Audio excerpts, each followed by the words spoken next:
All right, hey everybody, back with another news feed here for you. This one we're starting off with from Motor Authority here. Stellantis is patented and working on we don't need to see that actually. We'll go back to here. Stellantis is working on removable windows for its vehicles. Now, we already know that the Wrangler, the Gladiator, these got removable hard tops. They got soft tops that come down. They got removable doors. They got a lot of great features. However, taking off the hard top is a pain in the butt. Dealing with the soft top is kind of a pain in the butt sometimes too. Yeah, it goes pretty easy, but still. And then taking the doors off is not that easy. Got to find somewhere to put them.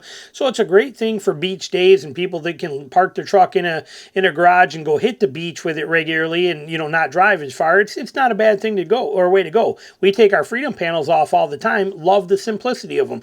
That's why we take them off. Well, Stellantis Jeep is planning on windows that are also detachable now, so you can actually remove them. Now, I'm not sure how that's going to work with the front ones as far as being able to go up and down, but it's kind of neat that, like you can see here in this picture here, they want to try to make it where these windows are somewhat, they're removable panels, so you can pop them right out. And it's a lot easier and simpler to store those glass panels in the back than it is hold doors, things like that. And then, but you got your Freedom panels, you got some removable panels. I think this is a great thing. I'm excited to see what they do with this and how they make this thing work.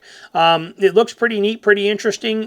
Said it at the time of its reveal, Jeep said the Recon, which would reach the U.S. in 2024, but is not yet. It's been pretty quiet about this model since the Wagoneer S came out. The Recon was when it does kick off, it may very well have some of this kind of stuff going on in here too. So pretty interesting, pretty excited to see this. We'll have to see what happens with it, but they just announced it today, and pretty neat stuff when you look at it. So let's see what happens with that. I'm kind of excited. Next one here, this article here is from a couple days ago, but it's pretty interesting. The rise of automotive manufacturing in Mexico.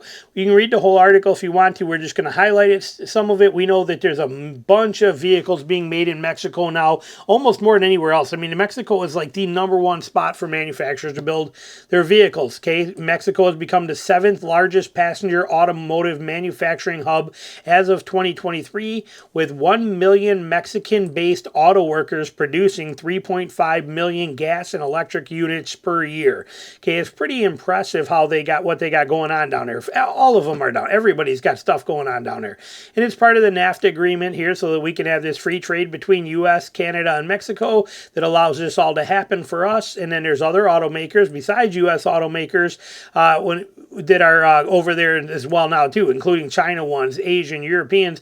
They're all taking advantage of Mexico and what Mexico has happening. Okay, and also this shift has helped breathe new life into flagging U.S. automotive giants like GM, Ford, Toyota's down there now as well too, rescuing these guys from the brink of collapse. So pretty cool. And then you got now with the things going on here too. We also have like BYD and other Chinese EV makers are exploring manufacturer opportunities in Mexico to leverage favorable trade commissions and a skilled workforce. Pretty interesting. Okay, so it's the proximity of this and the trade agreements that makes the United States brands and Toyota, that kind of stuff, use Mexico to be done there. It's cost-effective manufacturing. Okay, Mexico offers competitive labor costs compared to the U.S. Not competitive, dismal at best. Okay, they're horribly what they're paid over there, but they do have a skilled workforce. Okay, the automotive industry has fostered skilled labor in Mexico, particularly in regions that border the states. Baja, Monterrey, I believe the country's investment in education and vocational training has paid off, creating a workforce capable of handling advanced manufacturing tasks. So they're doing some pretty great things here. Okay, and it's stable in a lot of these places here, at least for the time being, and so it works. There are some challenges to consider. Moreover, labor conditions and wages in Mexico have become under scrutiny. These guys are sick and tired of getting paid pennies on the dollar compared to what they're getting in the U.S., and they're getting fed up with it. And there's a lot of companies that are getting fed up with them being treated that way. So who knows how long that's going to last and what's going to happen here. These are strategies for positioning Mexico. Okay, they're going to leverage Mexican trade agreements, okay, between the United States, Mexico, and Canada agreements, invest in local talent and training, and invest in robust supply chain networks. And Mexico is in the mix here. Our biggest fear is that they will use Mexico as a backdoor for things like BYD and other Chinese manufactured EVs to come in. Remember, with EVs, everybody makes an EV now. Okay, like I said, pretty soon it'll be KitchenAid's going to start making EVs. Everybody can spit an EV out now, and they're all going to jump on a bandwagon, and the market's going to be flooded.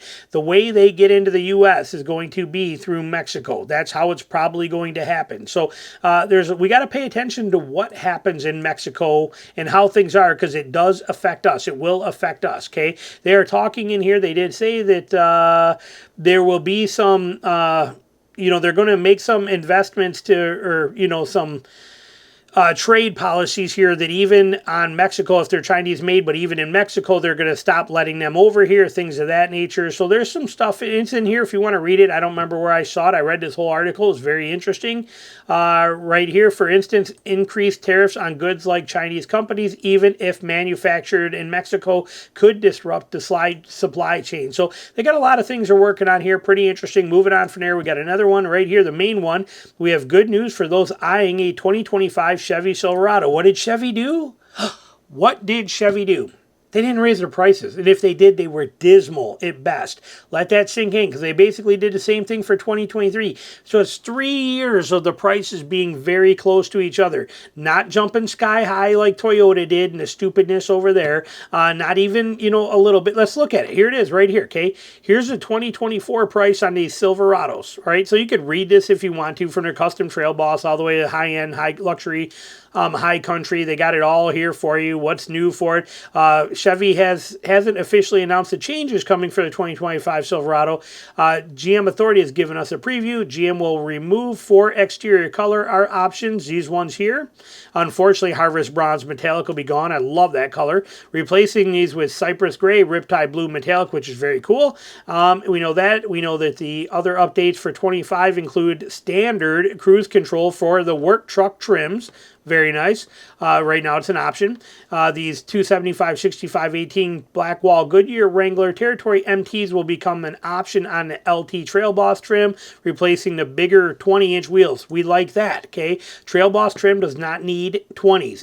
We want it to have 18s and more sidewall advantage there, okay? Same engine options are going to be available as they were before, so we know that. What's the prices coming in at?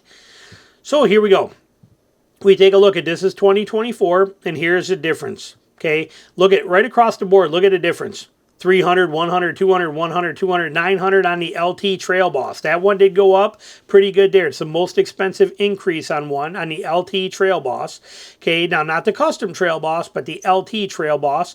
But you can see how minimal even that one at $900 compared to even a Frontier. We know the new Frontier's out, and it's a minimum of $1,300 for even the lowest grade, and that's not a Silverado. That's a Frontier, which is 20% or whatever on average cheaper than what a full size is.